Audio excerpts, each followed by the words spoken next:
E aí, pessoal, esse é o nosso primeiro Dupla Digital Convida. Eu, Rodrigo Martinelli, aqui direto do Texas, com o meu amigo Luiz Augusto Durso, lá do Brasil. Hoje nós temos um convidado muito especial.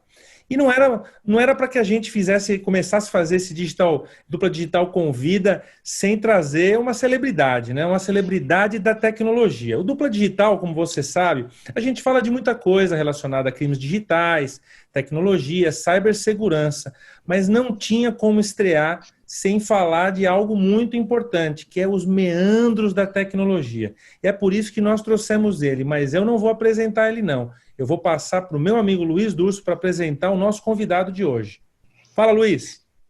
Fala, Rodrigo. Fala, pessoal. Tudo bem? Que alegria estar aqui com vocês para mais um episódio do Dupla Digital, mas hoje é muito especial, porque a gente está inaugurando o Dupla Digital Convida, que é o nosso talk show. Eu estou me sentindo o Jô Soares, o Rodrigo é o nosso Danilo Gentili, e a gente, lógico que a gente convidou um convidado muito especial, cara que eu tenho certeza que vai agregar muito, porque além dele ser um grande especialista em segurança da informação, em TI, ele fala muito bem, ele é muito simpático, ele tem um canal aqui no YouTube, então pessoal já procurem lá, Gabriel Pato no YouTube, vocês devem conhecer o Gabriel, mais de 500 mil de seguidores aqui no YouTube, ele é um grande amigo, além de ser um expert nessa área. Então, Gabriel, seja muito bem-vindo ao nosso canal, seja bem-vindo à inauguração do Dupla Digital Convida, e a gente vai aqui para um bate-papo super gostoso com você. Ele que é um hacker ético, ele que, de fato, invade ou não invade, ele vai explicar para a gente se ele invade ou não, sites e sistemas, ele vai contar para a gente. Tudo bem, Gabriel? Opa, tudo bem, Luiz e Rodrigo? Cara, que honra estar fazendo parte, ainda mais na estreia, assim, num momento e tanto como esse. Muito obrigado. Tantos elogios. Vocês falam de celebridade, até fiquei olhando para trás aqui para ver se tinha alguém junto comigo aqui, alguma celebridade. Que isso, muito obrigado mesmo. Mas é isso, eu sou o Gabriel Pato, para quem não me conhece, eu sou hacker ético e tenho o maior canal de segurança da informação e cultura hacker do Brasil. Eu gosto muito desse assunto, que é uma coisa que está na minha essência. Eu cresci amando hacking e eu divido essa paixão com a galera na internet. Então, e muito obrigado aqui por essa oportunidade de dividir um pouquinho mais disso que eu gosto tanto de fazer. Muito legal. Então, Gabriel, deixa eu já começar já direto, porque aqui no Dupla Digital a gente já cai dentro. O que é ser um hacker ético? Conta para nós. Vamos lá, acho que o hacker, ele tem a mesma... Todo hacker, seja ele ético ou não ético, ele tem o mesmo conjunto de habilidades, eles têm as mesmas skills. Mas o hacker ético, ele vai fazer o bem, ele não vai quebrar a lei, ele não vai ser um criminoso, ele está com o interesse de ajudar a internet a ser uma internet mais segura, ajudar as empresas, ajudar os usuários a perceber suas vulnerabilidades. Então ele é um hacker que vai identificar a vulnerabilidade da mesma forma que o hacker criminoso identifica, mas ele não vai usar essa vulnerabilidade que ele identificou para fazer o mal. Entendi. Então, vamos lá. Aquele pessoal lá que quando comete um crime, que o nosso amigo Dr. Luiz vai lá e corre atrás, esse não é você, então, né? Não, não sou eu. É claro que a gente, às vezes, acaba ficando ali em cima do muro em situações como, por exemplo, você identificou uma vulnerabilidade, mas será que você foi longe demais no processo e acabou cometendo um crime no meio do caminho? Então é por isso que a gente tem muitos debates sobre isso e muitas orientações para a gente não vacilar. Hoje eu já estou muitos anos aí no mercado, e eu converso com a galerinha mais nova e até no meu canal tento muito trocar essa ideia para encaminhar a galera para o lado ético, porque realmente é um pequeno vacilo, uma pequena bobeada e você pode sim estar cruzando a linha do que é permitido e do que é bem visto na sociedade, o que é bem visto como sendo algo legal e ético, né? Então é sempre bom ter o máximo de cautela possível, sempre bom estar dentro do que as próprias empresas estabelecem. Depois a gente conversa mais sobre programas de bug bounty, mas hoje você tem empresas no mundo inteiro convidando a todos que identificarem falhas nos sistemas dessa empresa, eles remuneram essas pessoas, então eles estão convidando, você não está cometendo nenhum crime em buscar falhas nessas empresas, mas por outro lado você tem um limite, sabe? Então eu sempre tento passar esse tipo de orientação para principalmente na molecadinha que está começando com hacking, porque é muito fácil você se emocionar e passar a linha, né? Ô, Gabriel, então as empresas elas estão estimulando esses indivíduos que são hackers a testarem o sistema deles e se você encontrar uma falha, eles remuneram. Legal. Mas eu queria te perguntar, o Rodrigo perguntou o que você faz, você falou que é hacker ético. E eu que atuo nessa área, percebo que às vezes muita gente confunde o que é o hacker, o que é o cracker, o que é o hacker ético. Eu quero saber, essa área tem preconceito? As pessoas acham que você faz o mal? Ou as pessoas estão começando a entender de fato que os hackers que atuam, por exemplo, contratados por empresas de antivírus ou estimulados pelos programas de bug bounty, eles estão fazendo bem, achando vulnerabilidades, transformando aquilo cada vez mais seguro, mas as pessoas conseguem hoje entender esse mundo ou ainda tem muito preconceito? Cara, essa pergunta é muito boa, de verdade. É uma questão muito cultural, eu diria, porque você ter uma pessoa apontando erros na sua própria organização e você receber isso bem é algo que exige uma certa maturidade, eu diria, né? Então, até o começo da minha história profissional foi muito engraçado, porque quando eu fiz 18 anos, saí do colégio e tal, primeiro que eu já comecei a estudar segurança da informação e programação desde os 10 anos de idade, então eu tive aquela adolescência que os hackers costumam ter aí de passar explorando tudo, mas chegou 18, eu abri minha empresa, queria fechar trabalhos e tudo mais, e pensei, não, vou bater na porta de empresas que no passado eu já encontrei vulnerabilidades, vou mostrar para elas gratuitamente essa vulnerabilidade e eu vou acabar criando um certo relacionamento e quem sabe eles não me contratem para fazer uma varredura 360, né, porque uma coisa é você falar, olha, a porta dos fundos lá tá aberta, e outra coisa é eu falar, eu fiz a varredura em todo o seu perímetro e esses são os problemas indicados, né. O lado da segurança defensiva, inclusive, é um desafio muito maior, porque, como eu costumo dizer, os hackers que estão invadindo precisam achar uma falha na sua organização, enquanto o lado da segurança defensiva precisa achar todas as suas próprias falhas para se fazer um ambiente seguro. Então eu fui nessa ilusão de um moleque de 18, 19 anos, achando que ia ser super bem recebido, que as pessoas iam achar fantástico, muito obrigado por você ter achado uma falha na minha organização.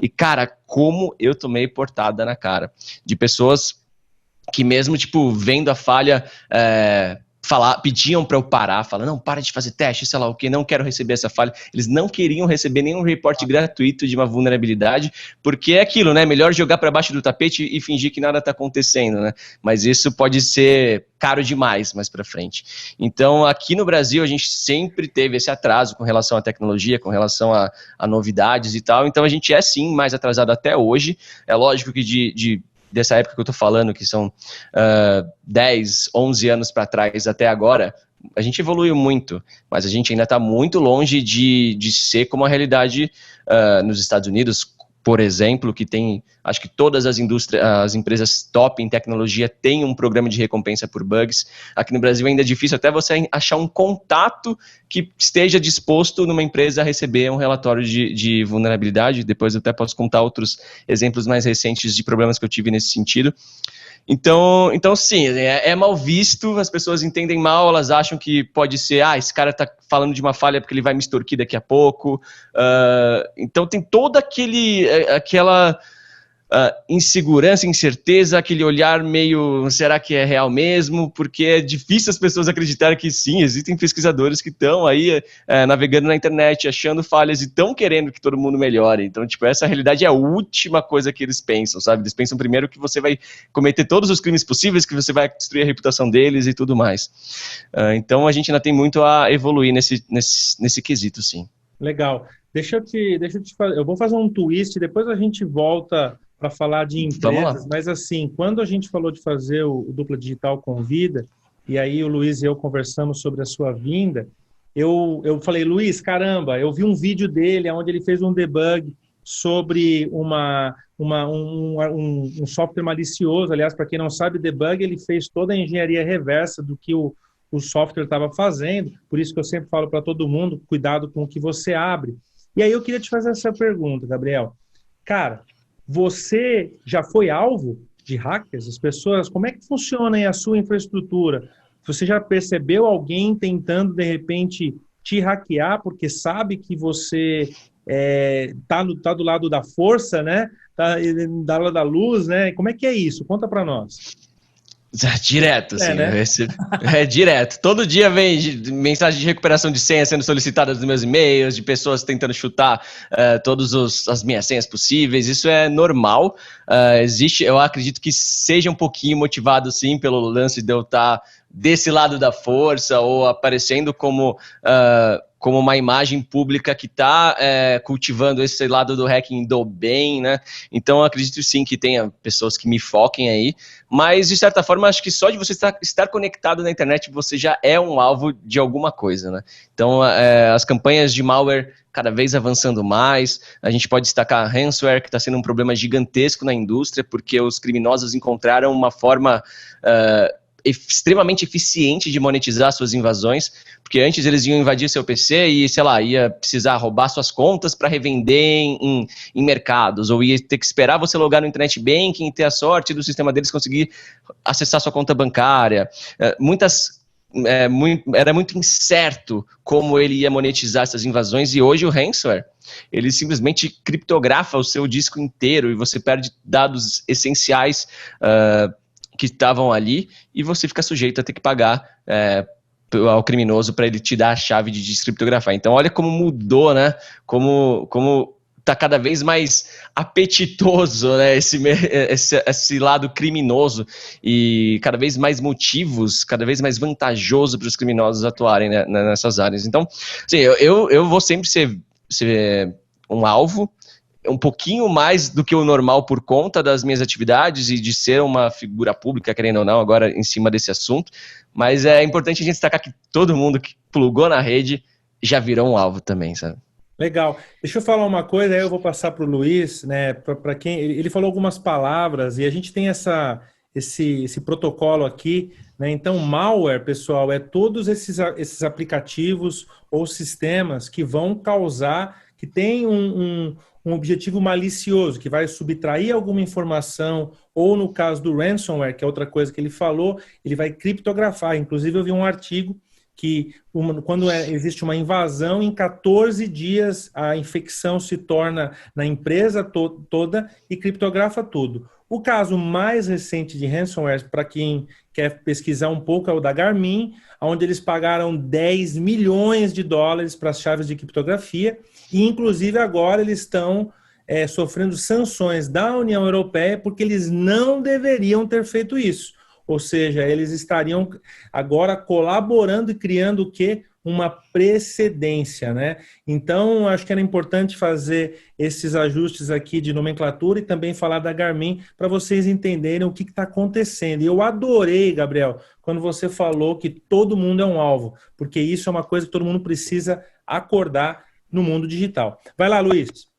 Gabriel, eu assisto bastante o seu conteúdo, eu sou fã do seu trabalho, tive a alegria de se tornar um amigo seu por causa das matérias, e do Rodrigo também. É que o Rodrigo, ele é uma geração um pouquinho mais antiga, esse cara aí era diretor da HP quando eu nem era nascido, esse cara tem muito chão de tecnologia, por isso que é legal tê-lo aqui, ele traz uma visão norte-americana, você desse lado de hacking, inclusive está convidado para voltar. Mas, Gabriel, eu assisti uma entrevista sua recente no Flow, aquele canal, um podcast e também do YouTube, e você falou algo que eu gostei muito.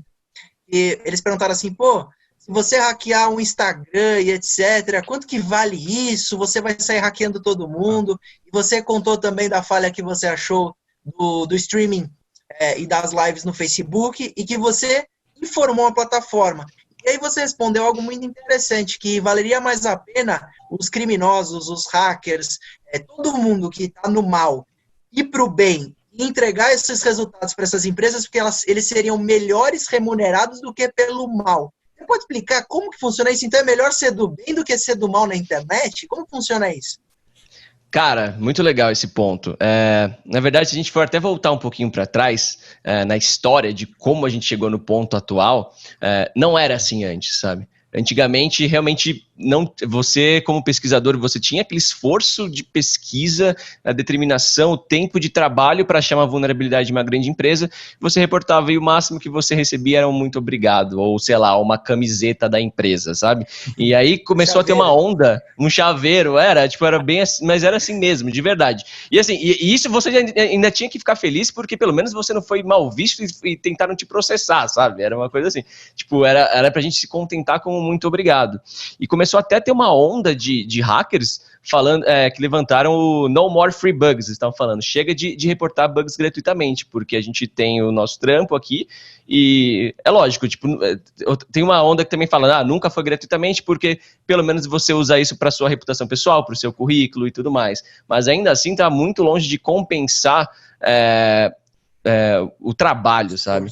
Então ainda era muito mais tentador quando você ir para os mercados que estão interessados em comprar essa falha para explorar de forma criminosa, que sempre existiram, né, esses mercados paralelos em Deep Web e tudo mais, fóruns que você realmente consegue comprar esse tipo de vulnerabilidade. Então a evolução do mercado, ela se fez necessária para a gente chegar num ponto que comece a compensar mais para os pesquisadores irem para o lado do bem e reportar essas falhas, né? Então, eu dou sempre muita risada, porque todo dia eu recebo pelo menos umas 10 inbox falando, tem como você ver... eu estou desconfiado da minha esposa, do meu marido, tem como você ver as inbox dele, só para eu ter mais confiança, porque nosso relacionamento está ruim, eu preciso muito de você. Eu falo, nossa, os caras precisam de mim para o relacionamento ficar bom, né? O negócio está feio. E muita gente acha que é assim, sabe? Que tipo, é muito fácil de acessar as coisas. Se eu tivesse, de fato, uma vulnerabilidade nesse nível de você conseguir ler as inbox de alguém, o valor dessa falha ia ser muito elevado no programa de recompensa. Então a empresa, a plataforma que está vulnerável ia me recompensar com uma grana muito interessante para mim. Quanto, mais ou menos? Vai depender, isso depende muito da empresa, né? Mas então, só para o pessoal ter uma ideia, o Facebook, se você vamos supor que vulnerabilidade... Hoje o Facebook, se eu achar uma vulnerabilidade que eu consiga entrar na sua conta sem você saber, sem eu precisar da sua senha, ou quebrando sua senha, sei lá, alguma falha que eu consiga logar como se fosse você no Facebook, eles estão pagando, se não me engano, 45 a 50 mil dólares.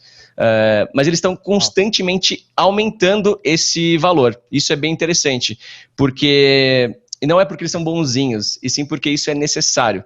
Porque o Facebook, assim como as top empresas de tecnologia, Google, Microsoft, PayPal, eles estão num nível de maturidade de segurança tão elevados que é cada vez mais difícil você encontrar falhas neles. Então, quando você já tem um número grande de empresas que remuneram por falha, se eles pagassem a mesma, se todo mundo pagasse o mesmo valor, eu ia focar nas empresas menos experientes. Porque como pesquisador eu ia ter mais chances de encontrar falhas, então eu ia monetizar mais, eu ia ter mais lucro. Então as empresas... Você acha que as empresas menores deveriam ter programas assim de bug bounty e remunerar pouquinho para melhorar, ou é melhor elas contratarem alguém interno para fazer um sistema seguro e depois abrir para o mundo? O que você acha? Cara, essa pergunta é muito boa. Até, aliás, acho que nunca toquei tanto nesse ponto, mas eu acho que a maioria das empresas pequenas não tem condições de fazer um programa de bug bounty ainda. Porque o programa de bug bounty, cara, eu enxergo ele como sendo a última coisa que você faz quando você está trabalhando na segurança da informação. Por isso eu falo que são empresas com muita maturidade em segurança. Significa que eles já fizeram toda aquela checklist de auditorias internas, de regras, de revisões. E aí sim, quando você chega num ponto de que, cara, a verba da segurança da informação está aumentando a cada ano e eu já fiz toda a lição de casa, aí vale a pena eu começar a pagar individualmente por falhas. Já vi vários casos de empresas que abrem programas de bug bounty e acabam pausando ou encerrando eles em 24 horas ou 48 horas por não darem conta do número de vulnerabilidades que começam a ser reportadas. E também tem um ponto muito complicado, que é o volume de pessoas testando acaba, às vezes, comprometendo a sua infraestrutura, sabe? Quando você tem que estar muito preparado, porque é procurar dinheiro. Então vai vir gente de todo nível de conhecimento, testar qualquer programinha que achou na internet, o cara vai pôr no teu site. E é até difícil para o time que faz a segurança defensiva dessa empresa começar a identificar o que são ameaças verdadeiras e o que é só uma galera testando de forma ética, né? Então você tem que ter muita maturidade mesmo. Então por isso eu não recomendo empresas muito pequenas que não tiveram, a menos que elas já tenham passado por todos essa checklist de segurança, mas é algo que seria atípico para uma empresa pequena, né? Muito legal, muito legal. O Gabriel, você falou um tema que me chamou a atenção, né? Você falou sobre credenciais, né? Pô, credencial, né? Então, quer dizer, uma das coisas que eu falo bastante é que eu acho que foi um erro, na minha opinião, a questão de quando a gente saiu do nome de usuário e começamos a usar o e-mail, né? Porque uma vez que a gente usa o e-mail para abrir os sites, a gente acaba dando 50% da nossa credencial e os outros 50% tem várias técnicas, né, e várias tecnologias que você acaba usando. E aí você disse isso, né? Olha, se eu achar uma vulnerabilidade no Facebook que eu consiga acessar, eu vou mostrar para eles.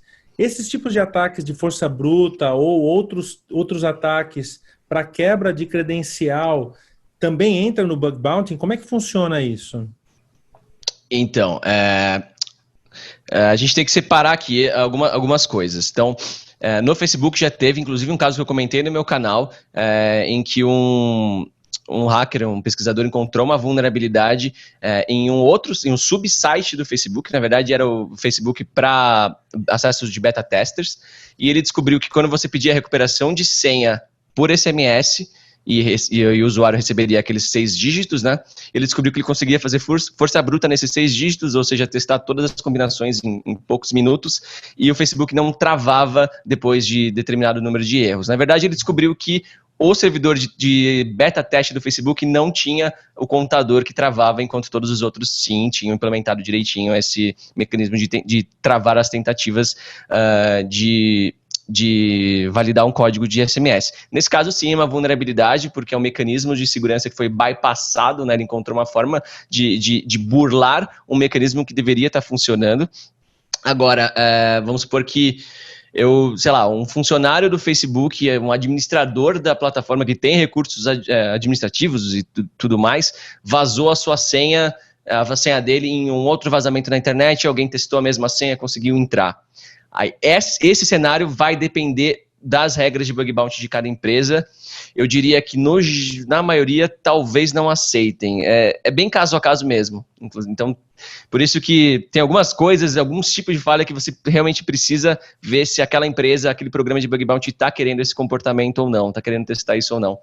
Então, eu acho que eu não sei nem responder de cabeça se o Facebook aceitaria esse tipo de report ou não, mas vai realmente depender do comportamento de cada empresa. Os critérios que você vai preenchendo, e se for determinada falha em determinado local, tem um tipo de remuneração ou não tem, né? Eu vi você explicando o programa de bug bounty, então é um site do Facebook lá, que você preenche um relatório, fala, eu testei tal sistema, ele apresentou essa falha, e eles ainda vão avaliar para ver se isso é uma falha de verdade, se for aprovado, eles te pagam. Não é isso? Isso. Eles têm todo o regulamento, como você falou, inclusive tem o Safe Harbor, que eles falam que é um contrato que te dá a segurança como pesquisador, dizendo, pode vir, você não vai ser incriminado, desde que você ainda esteja dentro do nosso limite, né? E você então você preenche o relatório deles, o formulário deles online, e aí você está falando com a área de segurança faz a triagem, que é basicamente tentar reproduzir o que você está falando ali para ver se de fato é uma falha ou não. Uma vez feita a triagem, eles já dão um ok, isso é uma vulnerabilidade, então eles mudam lá o status do seu report para feita a triagem, e aí eles encaminham para os engenheiros daquele produto especificamente onde a vulnerabilidade ocorreu. E aí, às vezes, eles te pedem um feedback do tipo, a gente está pensando em fazer tal coisa, o que você acha? Tipo, a gente vai fazer isso, você acha que isso resolve? Mas, às vezes, na maioria das vezes, eles conseguem levar só por eles mesmos e beleza. E aí, os engenheiros fazem a correção e eles te falam, corrigimos. Aí fica a seu critério. Eu sempre faço o retest, que eu falo, que eu acho legal de dar esse feedback, que é testar de novo para falar, ok, tô testando de novo, agora antes acontecia tal coisa, que era vulnerabilidade, agora não acontece, agora está realmente corrigido, parabéns pelo trabalho, beleza. E aí, no caso do Facebook e da maioria das empresas, eles têm uma reunião, não sei se é semanal ou quinzenal, onde eles vão avaliar o impacto daquela vulnerabilidade que você reportou, então quão crítico foi aquilo para a empresa, e com base nessa avaliação eles vão determinar quanto você vai ser remunerado. No Face, o valor mínimo é $500, então uma falha bobinha dá $500, e eles falam que não tem limites, né? Claro. O topo, né? Eu acho um pouco complicado, né? Até teve um caso que, quando eles lançaram o programa de Bug Bounty, então foi vários anos atrás, teve um brasileiro que achou uma falha muito crítica lá no Face, e na época, foi até para a revista Forbes, um executivo do Face falou, ó, se acharem uma falha de $1 milhão, a gente vai pagar esse $1 milhão. E esse brasileiro encontrou uma falha num mecanismo de autenticação, no servidor de autenticação. É uma falha que poderia levar ao que a gente chama de RCE, né, de Remote Code Execution, ou seja, poderia levar o hacker a executar comandos no servidor vulnerável, que era um servidor responsável por parte das autenticações da plataforma. Ou seja, tipo, eu não sei dizer o que estaria... Por esse servidor. Parte dele sim, era... eu não me lembro exatamente a vulnerabilidade, mas era, se não me engano, aqueles acessos que você faz por OAuth, que é aquelas autenticações que vêm por sites terceiros, que você pega seu credencial e reutiliza lá. Então tinha um mecanismo disso dentro do Facebook, ele encontrou essa vulnerabilidade, ele demonstrou lendo arquivos do servidor, e existia uma outra interpretação que poderia levar à execução de códigos no sistema operacional, mas ele não fez isso por conta daquele limite que a gente fala aqui, ó, já foi suficiente a prova, deixo vocês aí avaliarem se dá para chegar nesse cenário mais crítico ou não. E aí ele foi pago, se não me engano, $35 mil ou $30 mil, algo nessa linha. E a comunidade de segurança da informação naquela época, no Twitter, os fóruns, os debates, todo mundo ficou bem puto, falando, que isso? Tipo, então não vai existir uma falha de $1 milhão, sabe? O que seria a falha de $1 milhão? O cara conseguir tirar o facebook.com, mudar o conteúdo do site, da página inicial, sabe? É difícil pensar em que seria mais crítico do que isso, né? E eles pelo menos reavaliaram, isso foi bem legal. Eles voltaram atrás, e aí o pesquisador só comenta que, olha, não vou poder falar o valor que foi corrigido, mas ele falou, mas não foi nem perto de $1 milhão, mas depois ele foi contratado pelo Facebook e mudou para os Estados Unidos. Hoje ele está lá no time de segurança do Face, que por sinal tem profissionais absurdos, assim. Muito legal. O Gabriel, você tá com todas essas cores aí atrás, tudo. E aí o Luiz ele já vai começar a dar risada porque eu vou fazer a pergunta da coisa que eu mais gosto ultimamente, que é o TikTok. Eu adoro falar do TikTok. Eu não tinha como, Luiz, eu não tinha como. Esse monte de luz aí com essas cores do TikTok, não tem como. Gabriel, você deu alguma checada? Fez algum check no TikTok? Você tem alguma coisa que você pode falar para nós? Porque assim, na minha opinião, eu tenho falado bastante sobre isso em vários fóruns, assim, o conjunto da obra, que é uma coisa que eu falei outro dia, é muito ruim, né? Ele pode, todos os aplicativos que têm permissões de microfone, de dados, de localização, para onde está indo esse dado e como esse dado está sendo usado, é uma preocupação, mas eu acabei... fazendo várias pesquisas, eu descobri que o TikTok estava puxando muito mais do que deveria, a área de transferência, MAC address e outras coisas. Você mexeu em alguma coisa? Você viu alguma coisa? Conta para mim. Não, cara, não testei o TikTok, bastante gente me pediu, mas...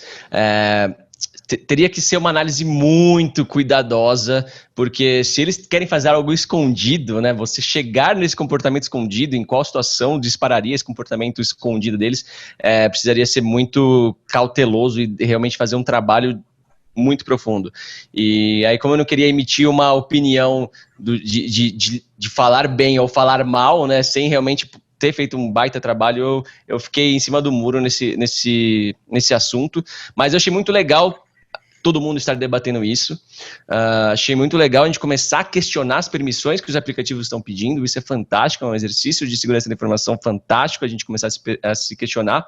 O único ponto que eu sempre bato nessa tecla é que a gente não deve se questionar das permissões do aplicativo se ele é um aplicativo chinês, entendeu? A questão cultural e barra política aqui. Eu acho que a gente tem que questionar todos os aplicativos, independente do país de origem dele. É claro que a gente tem, historicamente, vários fatores que apontariam, que nos causaria esse pé atrás com aplicativos de organizações chinesas, mas a gente também teve evidências norte-americanas que a gente questiona até que ponto eles não estão indo contra a privacidade do usuário, e até aí é muito raro você ver esse questionamento ser levantado para aplicativos americanos. Então, assim, vamos deixar esse lance político, cultural de lado e manter esse nosso pé atrás, né? esse olhar meio desconfiado para tudo que a gente roda, né? Nós falamos sobre isso, né? E até nós mostramos, né, Luiz, como é que tirava as permissões. E assim, de uma maneira geral, né? Eu acho que é legal o seu ponto aí, de ter essa atenção. Vai lá, Luiz. Eu só queria perguntar para ele, porque ele respondeu que precisaria fazer um estudo muito aprofundado, e lógico que ninguém que for, a não ser que o indivíduo ele esteja procurando essa falha, é muito difícil ele achar como um aventureiro. Mas, Gabriel, eu queria te perguntar uma pergunta de $1 milhão. Já que a gente não tem o bug bounty de $1 milhão, eu vou fazer a pergunta de $1 milhão. É possível, então, algum desses aplicativos esconderem, muito bem escondido, uma coleta de voz num celular nosso, assim, ou numa Smart TV, onde está colhendo tudo que a gente fala, enviando para a empresa, e a gente não sabe, precisaria de um especialista que se dedicasse a 1 ano para achar isso? É possível isso, ou os sistemas operacionais dos celulares hoje, eles bloqueiam de alguma forma? Como que você vê isso? Vamos lá. Falando em termos de computadores, de dispositivos como um todo, né, sem entrar exatamente em celulares, é possível fazer um comportamento desses escondidos, mas em algum momento esses dados vão ter que ser enviados para algum lugar, né, que está capturando as informações. Então, esse fluxo constante de dados, como por exemplo, se o cara for monitorar 24 horas o microfone, é um fluxo de dados bem constante e é algo que com certeza levantaria suspeita. É claro que você pode criptografar essa transmissão, então se você estiver só analisando do ponto de vista da rede ali, você está vendo que está trafegando na rede, você ia ver uma comunicação criptografada acontecendo e não ia saber o conteúdo, mas despertaria uma desconfiança de ter tantos dados de forma tão constante vindo de um processo que você não esperaria isso, de um aplicativo que você não esperaria isso. Aí precisaria ser feita uma engenharia reversa mesmo, uma análise aprofundada do aplicativo ou do sistema operacional, enfim, de onde estiver saindo esse fluxo de dados, para quebrar essa criptografia e ver que ele está enviando ali. Esse que é o ponto mais difícil, porque você pode ter vários mecanismos de ofuscação e de proteção contra engenharia reversa. A própria indústria de software como um todo já usa isso para evitar pirataria, né, para evitar que se criem cracks, porque a análise que você faria para ver o comportamento de um programa, para ver se ele é malicioso ou não, é a mesma análise que o cara que faz o crack, que gera serial key falsa, né, que faz para entender como o programa valida serial numbers. Então a indústria como um todo já tem vários mecanismos para dificultar ao máximo esse processo, e o cara que estiver fazendo algo malicioso vai tentar dificultar ao máximo esse processo de análise. Então é difícil, mas algo assim algo que tipo voz e vídeo, com certeza é algo difícil de se passar despercebido. Se é um aplicativo tão popular e que está sendo analisado por tanta gente, alguém ia se questionar por que aquele negócio está comendo tanta banda. Mas impossível não é. O que você está dizendo é muito interessante, porque me faz lembrar o escândalo da Amazon com a Alexia. E o que significa? Significa que é difícil, então se houvesse, com certeza, The New York Times já teria com um especialista anunciado para o mundo, falou, o seu celular está te ouvindo. Mas o que acontece, o que eu vejo assim, é que os aplicativos, esses novos assistentes pessoais, eles estão fazendo isso de maneira declarada. Está lá no termo de uso escondidinho, ou está lá de alguma forma explícito, e as pessoas estão concedendo. Então, na verdade, o que eu vejo, por isso que eu quis fazer essa pergunta, é que essa coleta hoje, ela é descarada. Eles nem precisam fazer algo tão escondidinho para falar tão colhendo sem você saber. Na verdade, estão colhendo e você está sabendo, mas não se importa, né? Exato, e complementando, é ainda mais complicado quando você tem um feature que justifica essa coleta. Exatamente. Então, o caso da assistente pessoal, em vários casos, o assistente pessoal passa o seu áudio para a nuvem, e na nuvem ele processa e faz todo aquele processamento para ver se aquilo vai disparar uma action, se vai ser ignorado ou não. Então, tipo, se eu for analisar, falar, ok, tá trafegando o meu áudio para a nuvem, mas isso é o funcionamento normal, e que você já muito bem posicionou aí, que ok, eu dei meu ok nos termos, né, e se alguém começar a disparar isso reclamando no Twitter por aí, algum executivo dessa empresa vai falar, não, mas isso aí é porque nosso programa está funcionando normalmente, né? Exato, então é bem delicado a gente pensar nisso. Eu acho que as empresas têm que começar a arquitetar esses gadgets, essas novidades, esses aplicativos desde o zero, pensando no menor no modelo que seja viável fazer os features capturando a menor quantidade de dados possível. Eu acho que é isso que a gente LGPD. LGPD.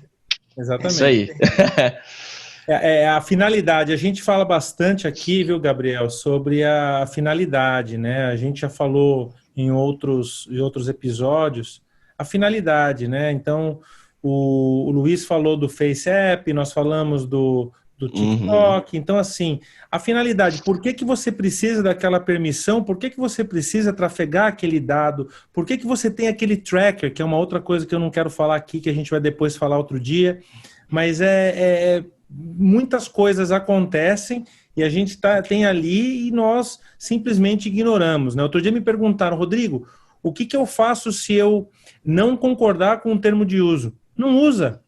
Simples assim, né? Se você não concorda, não use. Bom, pessoal, a gente está caminhando aí para os nossos últimos 5 minutos. E aí, Luiz, eu queria que você fizesse. Você fez a pergunta de 1 milhão, mas por que você não faz a pergunta de 1 bilhão para o Gabriel? Tem uma pergunta. Sabe o que eu queria perguntar para o Gabriel, Rodrigo? A gente falou da profissão dele, que ele testa sistemas, que ele é do bem, que tem um preconceito que está sendo cada vez mais afastado, e que é um trabalho digno e importantíssimo, porque se não fossem esses indivíduos, e ele usa muito legal pesquisadores, nós teríamos sistemas falhos, vulneráveis e estaria caindo todo dia todos esses sites e sistemas e seria um caos que não dá nem para imaginar, porque cada vez mais informatizado, IoT, internet das coisas, tudo precisa de servidor, tudo precisa de internet e a gente precisa de segurança.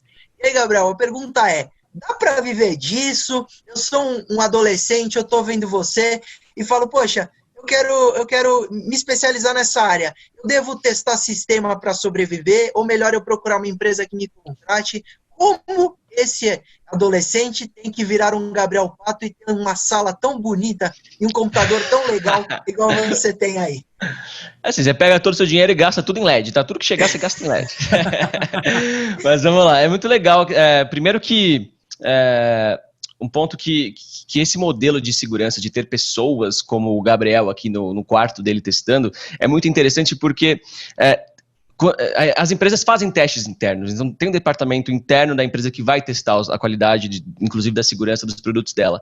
Mas quando você está dentro da empresa, você está muito com a visão da empresa já da sua cabeça, assim, você está com o uniforme da empresa. E isso é muito ruim para testar as coisas, porque ninguém desenvolve um produto achando que está desenvolvendo algo vulnerável. E dentro da empresa, você é cada vez mais martelado com os valores dessa empresa para acreditar nisso, e isso limita muito a cabeça do pesquisador.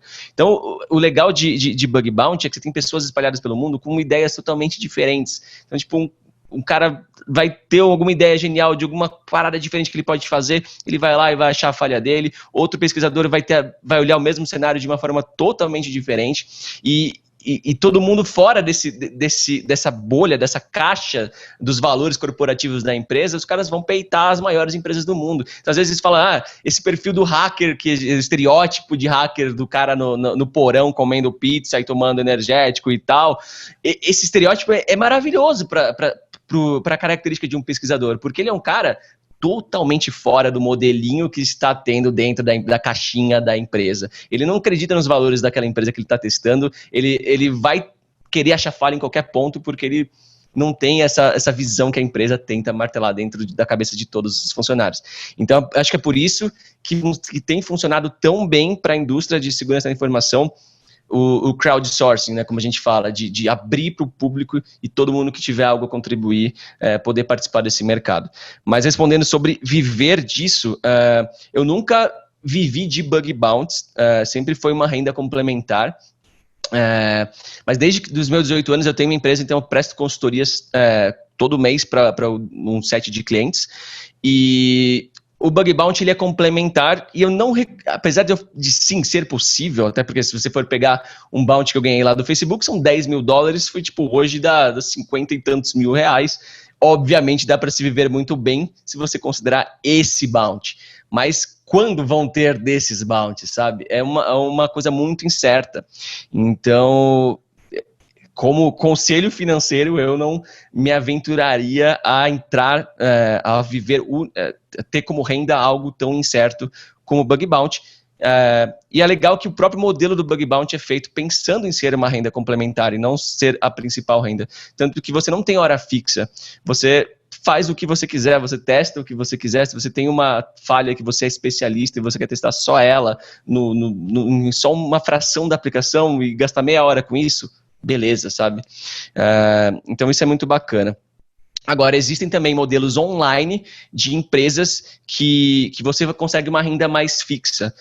Eu participava, né? Hoje eu não estou muito ativo nisso, mas é uma empresa que ela junta hackers para projetos específicos. Então, ela junta um grupo de 4 hackers, isso aí já tem toda uma pré-seleção, né? Então a galera já testada, com suas habilidades testadas e com histórico já pesquisado, e aí junta essa galera em 4 hackers que vão ficar num chat ali, e vai ter um projeto para eles executarem em até 2 semanas. E aí sim, nesse caso, sim, você tem um comprometimento de horas a testar, né? Então você tem uma checklist de tópicos que você necessariamente precisa varrer desse cliente, as horas que você necessariamente precisa trabalhar em cima desse projeto, e independente de você achar 0 ou achar 1000 vulnerabilidades, você vai receber o mesmo valor. Então aí Gabriel, sim começa a ter algo mais constante e mais seguro, né? só uma pergunta para a gente encerrar. A gente falou muito do Facebook, mas dê só alguns exemplos de sites que pagam por Bug Bounty. Além do Face, quais são as empresas que deixam? Mas só 5, assim, de exemplo de cabeça que pagam para o indivíduo falar hoje, eu quero testar alguma empresa. Quem paga? Você lembra de cabeça aí? PayPal, Microsoft, Facebook, Netflix, Spotify, Uber, Tesla, Mastercard, por aí vai. Assim, acho que todas essas, Apple, então todas essas que estão no topo de tecnologia, eles têm já um programa de Bug Bounty. Algumas não fazem um programa direto, algumas não estão no site deles e eles fazendo a triagem. Algumas contratam uma plataforma de gestão de Bug Bounty, isso é bem legal. E aí essa plataforma, essa empresa faz a triagem das vulnerabilidades, conecta essa empresa com os hackers, que já tem uma base de hackers nessa empresa, fazendo essa empresa que faz a gestão. Então é muito bacana, é muito mais fácil para a maioria das empresas irem por uma empresa que faz essa gestão de programas, e algumas empresas fazem os programas chamados privados, que inclusive é o que eu mais participo, né? Então tem empresas que ainda não querem abrir para todo mundo, mas querem ser testada por um grupo legal de hackers e tal. Então tem empresas que vão pegar hackers que já encontraram vulnerabilidades em outras empresas dessa plataforma, elas vão falar, me dá aí seu top 100 hackers, me dá seu top 500. Então aí ele faz um programa que só notifica esse grupo selecionado de pessoas, e aí eles podem participar do Bug Bounty e o resto do público não. Então tem essas possibilidades também no mercado. Muito legal, muito legal. Gabriel, eu acredito que assim, o pessoal, nossa audiência do Dupla Digital ficou muito feliz da gente estrear o Dupla Digital Convida com uma personalidade, não é, Luiz? Como o Gabriel, e foi falar tanta coisa legal, ensinou tanta coisa legal para nós. Então, se você gostou desse vídeo, dá um like, se inscreve aqui no canal, e aí eu também tenho o meu Instagram, rodrigo.s.martinelli, e o Luiz agora vai fazer o fechamento com o Gabriel também, aí o Luiz vai falar das redes sociais dele e o Gabriel para fazer o fechamento do nosso vídeo de hoje, do nosso bate-papo aqui do Dupla Digital. Vai lá, Luiz. Gabriel, obrigado por ter aceitado esse convite para estar na nossa estreia do Dupla Digital Convida. Você, eu sei que é uma referência para esses jovens, e para falar sobre isso e para desmistificar mesmo esse tema que tem tanto preconceito e é desnecessário. Foi muito legal ter sua presença, você sabe que você é um amigo, eu admiro seu trabalho demais, é muito legal. Eu quase fui para a sua área, porque eu fui fazer web design quando era adolescente, eu quase segui, quase que a gente se encontrou no futuro, mas eu fui para a área do direito digital, e a gente está trabalhando junto, acaba sempre estando nesses temas juntos. O Gabriel, Rodrigo, não sei se você sabe, mas ele fez um estudo para o nosso caso da Cléo Pires, muito bom, a gente juntou na investigação. Então o Gabriel é um parceiro, não só de vida, mas também profissional, e obrigado por estar aqui, obrigado pelos esclarecimentos. Eu sei que a gente devia ficar aqui 3 horas falando com o Gabriel, mas sigam o Gabriel lá no YouTube, que ele tem muito vídeo legal. Ele testou, Rodrigo, a votação do BBB, é muito legal esse vídeo, vejam lá, eu vi muito legal. Esse deu o que falar. Do Gabriel, sigam o Gabriel no Instagram, acompanhem também lá minhas redes sociais, e Gabriel, valeu, até a próxima, pessoal. Vejam lá o trabalho do Gabriel, que é demais. E os jovens, olha aí que baita inspiração na questão de tecnologia, de hacking ético e viver do mundo da tecnologia, que é maravilhoso. Pô, muito obrigado, gente. Foi um prazer participar. Obrigado pelo convite. Estreando ainda um quadro. Olha só que moral, cara. Obrigado pelos elogios e realmente daria pra gente conversar, ó, a noite toda aqui. Fácil, né? Assunto nunca vai faltar. Muito obrigado mesmo. Parabéns pelo podcast, pelo programa de vocês. Sucesso. Tamo junto e a gente se vê em breve aí, né? Quem sabe a gente faz mais alguma coisa juntos aí. Eu gosto muito de vocês dois. Vocês têm ótimas histórias para compartilhar também. E foi um prazer bater esse papo. Obrigadão pelo convite. Tamo Legal. junto. Obrigado, pessoal. Tchau, tchau. Tchau, Gabriel. Tchau, Luiz.